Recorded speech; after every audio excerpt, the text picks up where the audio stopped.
오늘 한 가지 이야기로 오늘 말씀을 시작하려고 합니다. 한 사단이요, 한 젊은이를 찾아왔습니다. 젊은이를 찾아와서요, 10개의 물잔을 놓고 흥정을 합니다. 이 10잔 중에 한 잔에만 독이 들어있어.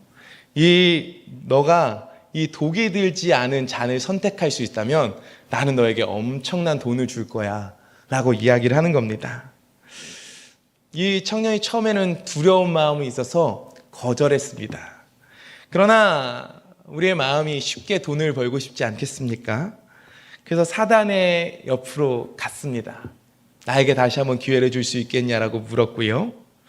그 10잔 중 10잔을 놓고요, 열심히 기도했습니다. 제발 물잔을 선택하게 해주십시오. 그리고 한 잔을 마셨습니다. 이 청년이 살았을까요? 죽었을까요? 네, 살았습니다. 사단이요, 돈을 주었어요. 신나게 돈을 썼습니다.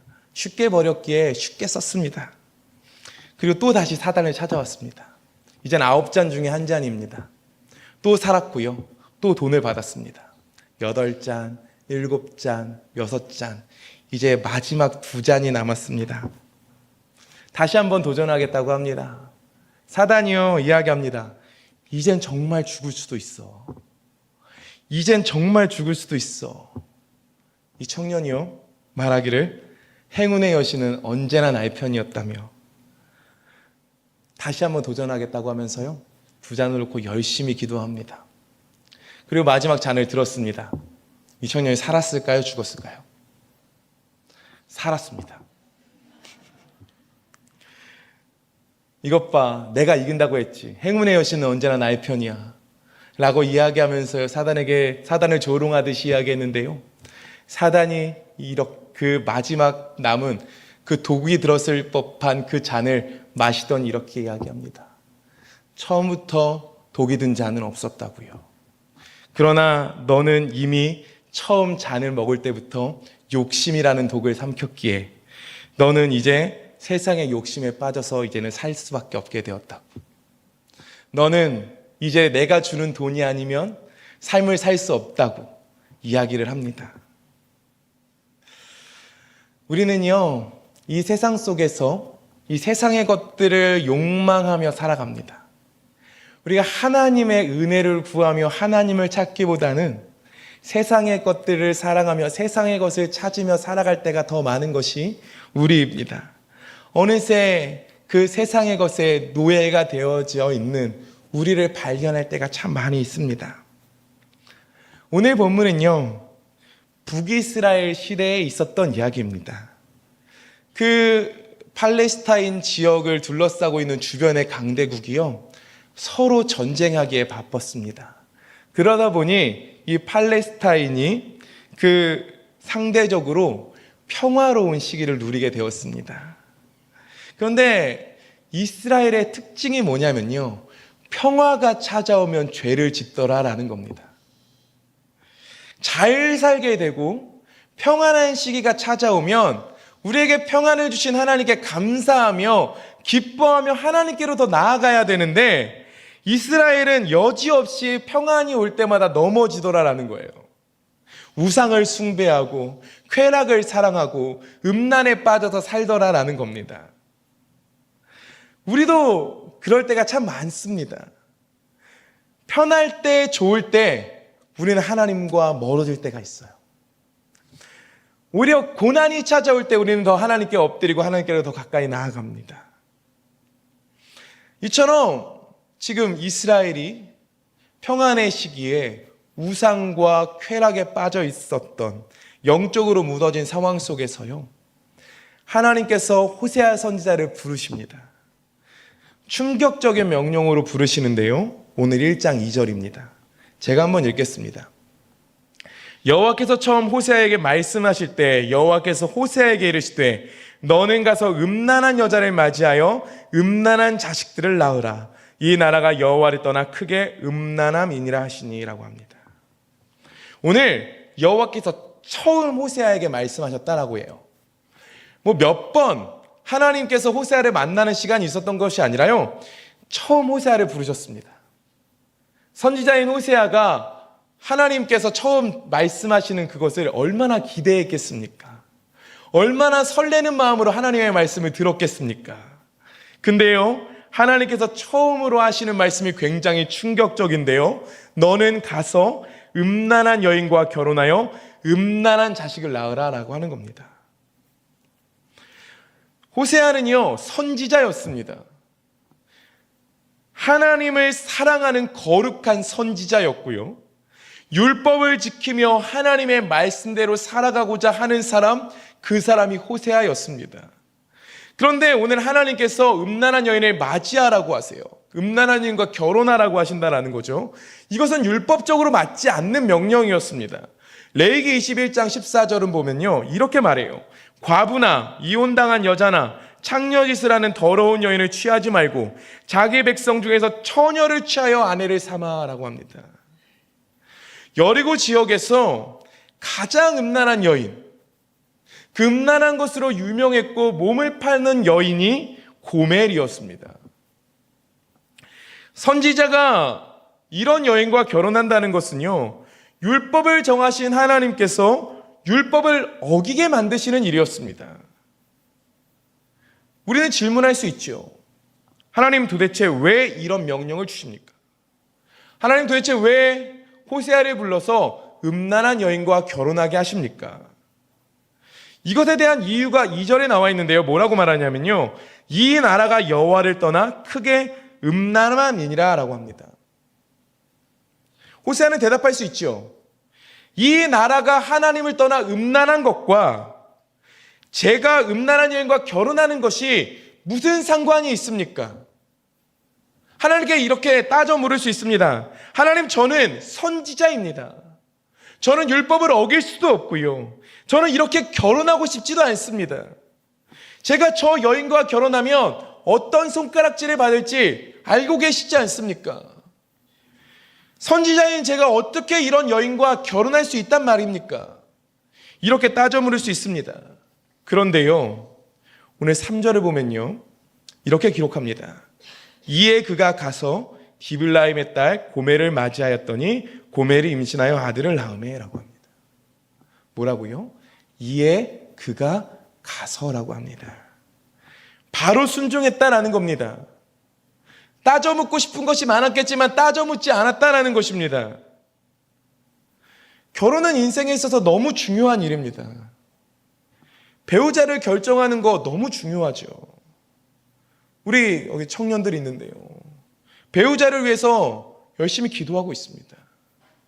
하나님, 이런 남편을, 이런 아내를 맞이하게 해주십시오. 왜 기도합니까? 중요하니까 기도하지요.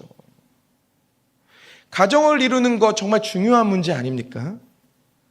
그런데요, 오늘 호세아가 그런 불합리해 보이는 명령에 순종하더라라는 겁니다.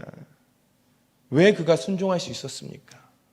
그가요, 하나님의 마음을 알았기 때문입니다. 야, 제발 방 좀 치워라. 커도 말 안 듣죠. 아무리 말을 해도 듣지 않습니다. 명령하면 듣지 않아요. 그런데 부모의 말을 들을 때가 있어요. 언제냐면요, 부모의 말이 명령이 아닌 마음으로 느껴졌을 때입니다. 하나님의 마음을 호세아가 들었습니다.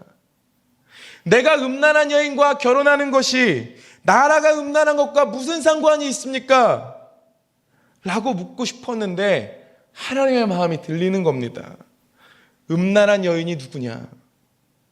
너희 이스라엘 백성이다.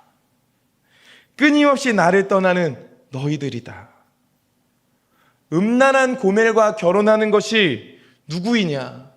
너가 아니다. 바로 나다. 너가 음란한 여인을 데려다 결혼하는 것처럼 나는 음란한 이스라엘을 포기할 수 없어서 그들을 신부로 삼기 원한다. 그 하나님의 마음이 호세아에게 들려졌다라는 겁니다. 그렇게 호세아는 결혼하는 것입니다. 제가요, 저의 이야기를 하나 하려고 하는데요, 제가 이번 주에 속상한 일이 하나 있었습니다. 저에게 아이가 둘이 있는데요. 첫째 아들 루빈이가 이제 태국에서 학교를 다니기 시작했습니다. 이제 입학을 해서 이제 학교에 다니기 시작하는데요. 그 반에 한 일본인 친구가요, 루빈이를 조금 만만하게 봤던 것 같아요.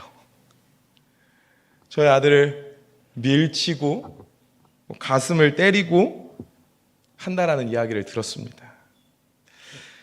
며칠 동안 그 아이가 그런 것을 반복했는데요. 더 속상한 건 무엇이었냐면요, 그 때리는 친구가 선생님이 오면은 기가 막히게 막 책상에 엎드려서 우는 척을 하고 불쌍한 척을 한다라는 거예요. 그래서요, 오히려 루빈이가 당하는 입장인데 반대로 선생님한테 혼이 났다라는 거예요. 이 이야기를 듣는데요, 너무 화가 났습니다. 제가 목사인데요, 루빈이 저희 아들한테 뭐라고 이야기했냐면, 루빈아, 너도 같이 때려야지. 야, 같이 밀어버려. 참지 마 라고 이야기했습니다. 사랑하라고 용서하라고 설교하는 제가 자식이 이렇게 되니까 참아지지 않더라고요. 밀어버려. 똑같이 해. 엄마가 옆에서 그렇게 가르치면 안 되지 라고 해서 끝이 났습니다. 그리고 저녁이 되어서요, 저희가 이제 매일 밤마다 함께 기도 제목을 나누고 기도하는 시간을 갖는데요, 제가 아직도 마음에 화가 풀리지 않아서 루빈이한테 이렇게 이야기했었습니다. 루빈아, 너에게 담대함이 생겨서 똑같이 대응할 수 있게 해달라고 기도해 줄까? 루빈이한테 이렇게 물었습니다. 그런데요, 루빈이가 이렇게 이야기했습니다. 아빠, 엄마, 친구가 되게 해달라고 기도해 줘. 머리를 한 대 맞은 것 같았습니다, 진짜. 밉잖아요. 억울하게 누명을 씌우고 밀치고 하는 친구가 당연히 미울 수 있는데, 친구가 되게 해달라는 그 말이요, 너무 듣기 좋았습니다. 그래서요, 함께 기도해 줬는데요, 그 다음날 루빈이가 집에 와서요, 이야기합니다. 그 일본인 친구가 친구가 되었다고요. 그 환하게 웃는데요, 그 모습이 너무 보기 좋은 거예요. 그러면서 하나님의 마음을 보았습니다. 하나님은 우리가 미우실 수 있잖아요. 맨날 죄 짓고 맨날 넘어지는 우리. 그런데 그런 우리를 친구로 받아주시죠. 우리를 신부로 받아주신다라는 거예요. 우리가 그 하나님의 마음을 안다라는 겁니다. 하나님과 이스라엘은 오늘 무슨 관계로 표현되냐면요, 부부 관계로 표현이 됩니다. 우리가 여기서요, 한 번 더 하나님의 마음을 생각해 보기 원합니다. 우리가 이렇게 한번 생각해 볼 수 있을 것 같아요. 하나님 굳이 호세아를 희생시키셔야 했습니까? 그냥 나는 이스라엘아 너희를 사랑한다, 너희들은 나의 신부이다 라고 말로 하시면 안 됐습니까? 호세아로 하여금 고멜과 꼭 결혼을 하게 하셔야 했습니까? 라고 질문할 수 있습니다. 호세아의 인생이 너무 불쌍합니다라고 이야기할 수 있습니다. 그의 고통은 누가 책임질 수 있습니까? 사랑하지 않는 어떤 여인과, 오히려 손가락질 받아야 되는 여인과 결혼해야 된다라는 것, 이거 너무 불쌍한 일 아닙니까? 라고 질문할 수 있습니다. 그런데요, 이렇게 질문한다면 하나님의 마음을 정확히 아신 겁니다. 첫 번째로, 말로 해도 들었을 것이다 라는 말에 동의가 되십니까? 우리의 모습을 한번 보십시오. 말로 할 때 우리가 잘 들었습니까? 우리가 수많은 설교를 들어도 참 안 바뀝니다. 이스라엘도요, 수많은 선지자들을 통해서 말씀하셨습니다. 하나님께로 때로는 직접 말씀하시기도 했습니다. 근데 이스라엘의 오늘 모습은 어떻습니까? 평안함 가운데 있는데 우상을 숭배하고 쾌락을 따르는 모습 아닙니까? 말로 해서는 듣지 못하는 것이 이스라엘이었습니다. 그러니까 이들에게요, 호세아 불쌍해서 어떻게 해? 라는 마음을 느끼게 하는 겁니다. 그래서 그 감정을 바꾸셔서 하나님 마음 아프셔서 어떻게 해? 라는 감정으로 바꾸신다라는 거예요. 매번 죄를 반복하고요, 세상을 사랑하고요, 하나님을 저버리는데요, 그런 우리를 바라보며 우리를 신부 삼아 주시는 하나님이요, 제가 오늘 이렇게 말하면 안 되지만요, 하나님 불쌍하지 않습니까? 저 같은 사람, 루비나 같이 때려버려 라고 하는, 때로는 그렇게 욕망이 막 올라오는 그런 우리를 사랑하시는 하나님이요, 때로는 안 되셨지요. 매번 하나님의 사랑을 배신하는 우리를 포기하지 않으시는 그 하나님이 때로는 불쌍하다라는 겁니다. 하나님이 호세아를 통해서 느끼기를 원하시는 하나님의 마음은요, 호세아 불쌍해서 어떻게 해가 바뀌어서 하나님 나 때문에 어떻게 해, 이 음란한 신부인 맨날 죄짓고 넘어지는 나 때문에 하나님 어떻게 해로 바뀌어지기를 원하신다라는 거예요. 그 마음을 이끌어내신다라는 겁니다. 이어지는 본문에 보면요, 호세아는 고멜을 통해서 새 아이를 낳습니다. 근데 새 아이의 이름을 짓는데요, 하나님께서 부정적으로 짓게 하십니다. 음란한 여인이 마저 음란한 자식을 낳으라고 했는데 정말로 그 아이들의 이름을 부정적으로 짓게 하십니다. 자녀의 이름을 지어보셨죠? 저도 두 아이의 이름을 제가 직접 지었는데요, 그 이름처럼 되기를 소망하며 지었습니다. 원치 않는 결혼까지 할 수 있지요. 근데 자녀의 이름은 정말로 아닙니다. 근데요, 어떻게 이름을 짓냐면요, 첫째를 낳았는데요, 이스르엘이라고 지으라고 하십니다. 그 뜻은요, 하나님께서 흩으시겠다라는 뜻입니다. 둘째는요, 딸을 낳았는데요, 로루하마라고 해라라고 합니다. 로는 아니다라는 뜻이고요, 루하마는 긍휼히 여김인데요, 내가 다시는 너희를 긍휼히 여기지 않겠다, 불쌍히 여기지 않겠다라는 뜻입니다. 셋째는 로암미입니다. 로는 앞에서도 말했다시피 아니다라는 뜻이고요, 암미는 내 백성이라는 뜻입니다. 내 백성이 아니다라고 하는 거예요. 여기서 하나님의 마음을 한 번 더 생각해 보셔야 되는데요, 자녀의 이름을 부를 때마다 호세아의 마음이 어땠겠습니까? 이스르엘아, 로루하마야, 로암미야 라고 부를 때 호세아에게 느껴지는 마음은 어떻겠습니까? 아, 이게 우리구나.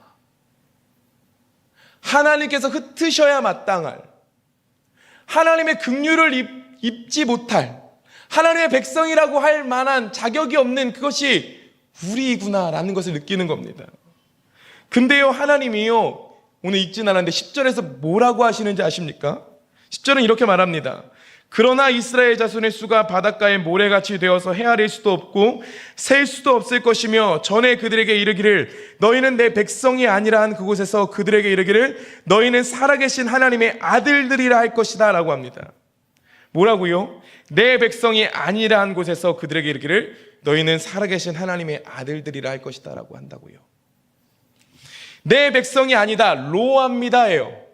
내가 로암미라고 이름 지은 그곳에서, 내가 너희를 내 백성이 아니라고 한 그곳에서 나는 너희를 내 백성이 아니다라고 취급할 수가 없어서 너희를 다시 하나님의 아들들이라 하겠다라고 하신다라는 거예요. 이게 하나님의 본심입니다. 극단적인 말이 있고 뒤에 전혀 다른 말이 있으면 뒤에 말이 진심입니다. 하나님께서 그들을 흩으시겠다, 내 백성이 아니다, 나는 너희를 긍휼히 여기지 않을 것이다 라고 했던 그 말은 본심이 아니셨어요. 하나님은 너희를 내 백성이 아니라고 하고 싶지만 그럼에도 나는 너희를 나의 자녀라고 부를 것이다 라고 하시는 것이 하나님의 본심이다라는 거예요. 지금 너희의 영적인 상태는 이런 상태이지만 너희는 다 흩어졌고 사랑받을 자격이 없고 하나님의 백성이 아닌 자들이 되어 있지만, 그러나 나는 너희를 나의 자녀라고 부를 것이고 나는 너와 결혼하여서 영원히 함께 하겠다. 이것이 하나님의 본심이다라는 것입니다. 2장 19절 20절은요 이렇게 말합니다. 내가 내게 장가들어 영원히 살되 공의와 정의와 은총과 긍휼의 여김으로 내게 장가들며 진실함으로 내게 장가들리니 내가 여호와를 알리라라고 합니다. 장가들어, 장가들며, 장가들리니. 장가라는 말이 3번이 나옵니다. 나는 너희와 진심으로 결혼하고 싶다라는 거예요. 구제불능인 너희들, 범죄하는 것을 반복하는 너희들이지만 잘 변하지 않는, 여전히 너희는 이스라엘이고 로루암이고 로암미지만 나는 너희들 안에 영원히 살았어. 나는 너희들과 영원히 함께하고 싶다. 이게 하나님의 마음이다라는 겁니다. 이 하나님의 마음이 들리십니까? 너희를 포기할 수 없는 내가 불쌍하지만 음란한 너희를 신부 삼은 내가 불쌍하지만 그러면서 나는 너희를 포기할 수 없다라고 하신다라는 거죠. 고멜이요, 이런 사랑을 받았습니다. 근데 고멜이 결혼 후에 어떻게 살아가는지 아십니까? 남편을요, 바보 취급합니다. 우리 남편은 내가 어떻게 살아도 날 받아주니까, 스스로 사랑받을 자격이 없는 존재라는 것을 전혀 깨닫지 못하고요, 어차피 호세아는 나를 감당해 줄 거니까 하면서요, 마음대로 삽니다. 집을 나가서요, 음란한 죄를 계속 반복합니다. 남편이 있는 집을 떠나서요, 다른 남자들과 즐겼습니다. 그리고 어떻게 되었는지는 나오지 못하지 않지만 그의 인생의 결국은 노예가 되었습니다. 호세아가 이렇게 데려와서 음란한 여인인 그를 신부로 맞이해 주었으면 고멜이 이렇게 살면 안 되는 것 아닙니까? 근데 하나님의 말씀이요, 그 노예가 된 고멜을 향해서 호세아에게 어떻게 하라고 하시는지 다시 한번 말씀이 들려집니다. 3장 1절 2절인데요. 여호와께서 내게 이르시되 이스라엘 자손이 다른 신을 섬기고 건포도 과자를 즐길지라도 여호와가 그들을 사랑하니 너는 또 가서 타인의 사랑을 받아 음녀가 된 그 여자를 사랑하라 하시기로 내가 은 15개와 보리 한 오멜 반으로 나를 위하여 그를 사고 오라고 합니다. 하나님을 떠나서 마음대로 살았으나 자유자가 된 것이 아니라 욕망의 노예가 되었습니다. 오늘 고멜이 마음대로 살았으나 노예가 되었습니다. 팔려버렸어요. 사랑받는 것을 갈구했고 끊임없이 많은 남자를 만났는데 추구했던 것에서 실패한 것이죠. 이스라엘도 똑같았습니다. 다른 신을 섬겼고 그것들이 자신들을 자유롭게 할 것이라며 건포도 과자를 즐겼으나 그들은 우상의 노예가 되었죠. 오늘 고멜은요, 사로잡혔습니다. 이제는 더 이상 호세아를 찾아갈 수가 없습니다. 우상에 사로잡혀 노예가 된 거예요. 근데 하나님께서요, 호세아에게 이렇게 명령하십니다. 올 수 없는 그 여인에게 너가 가라고요. 그녀가 오지 못하니 직접 가고 그 타인의 사랑을 받아 음녀가 된 그를 사랑하라고 하세요. 그리고 돈을 지불해서 그 여자를 다시 사라고 하세요. 그리고 마지막에 이야기하기를 더 많은 날 동안 나와 함께 지내자고 말하라고 하세요. 호세아는요, 충분히 했어요. 이미 결혼을 한 것만으로도 충분히 한 거예요. 자녀도 3명이나 낳았어요. 여러 번 용서했어요. 근데 이제는 완전히 비참한 노예가 된 그 여인을 사오는 것까지는 정말 쉬운 일이 아니에요. 잔인한 명령 같죠. 근데요, 마지막 하나님의 마음을 알아야 되는데요, 우리 하나님께서 우리에게 어떻게 하셨지요? 하나님을 사랑하지 않는 우리를 먼저 찾아오셨고요, 먼저 사랑해 주셨죠. 하나님께서 직접 이 땅에 내려와 인간이 되어 주셨고요. 우리를 위해서 대속하시기 위해서 자신의 몸을 십자가에 직접 내어 주셨죠. 그래서 직접 죽어 주심으로 말미암아 우리를 사서 데려오셨습니다. 그리고 자격 없는 우리에게 말씀하세요. 함께 하자고요. 좀 더 많은 날 동안 나와 함께 지내자라고 말씀하시는 것이 우리 하나님이시다라는 거죠. 죄인을 포기하지 않기 때문에 행한 하나님의 사랑입니다. 우리가 나아가는 것이 아니라 먼저 찾아오셨습니다. 그리고 우리를 구원해 주셨죠. 그것이 하나님의 마음이고 하나님의 사랑입니다. 우리가 몇 가지 하나님의 마음들을 보았습니다. 포기할 수 없는 사랑, 변하지 않는 우리를 여전히 자녀라고 해주시는 그 사랑, 그럼에도 불구하고 계속해서 육체의 욕망을 쫓아서 나아가는 그 노예가 되어버린 우리를 또다시 사주시는, 생명을 내어주시는 그 사랑을 우리가 오늘 보았습니다. 호세아 앞에 고멜은 어떻게 반응했을까요? 대가를 지불하고요, 집에 데려왔을 때 그 고멜이 어떻게 했을까요? 성경은요, 고멜이 어떻게 했다고 기록하고 있지는 않습니다. 당연하게 여겼을까요? 은혜로 여겼을까요? 그리고 돌이켰을까요? 성경은 말하지 않는데요. 우리에게 질문하는 겁니다. 마지막으로. 이 사랑에 너는 어떻게 반응할래? 어떻게 반응하시겠습니까? 우리에게 이런 마음을 쏟아부어주고 계신데요. 하나님께서 여전히 우리를 포기하지 않고 사랑한다고 말씀해 주시는데요. 어떻게 반응하시겠습니까? 제가 지난 새벽에요, 이런 내용을 나눴었습니다. 우리가 정말 잘 안 변한다고 하면서요, 이런 이야기를 했습니다. 우리가 구원받은 자로서 구원을 이뤄가야 되잖아요. 이것을 성화라고 하는데, 우리가 하나님의 형상을 닮아가야 하는데 우리가 정말로 안 변하잖아요. 근데요, 성화는요, 우리가 변하는 게 아니에요. 은혜 안에 머무는 것입니다. 내가 지금 성장했다는 말이 무엇이냐면요, 내가 영적으로 대단한 사람이 되었다는 것이 아니고요, 은혜 안에 머무는 깊이가 깊어졌다는 것입니다. 그 시간이 길어졌다는 거예요. 우리가 은혜 안에 머물 때만 변화될 수 있습니다.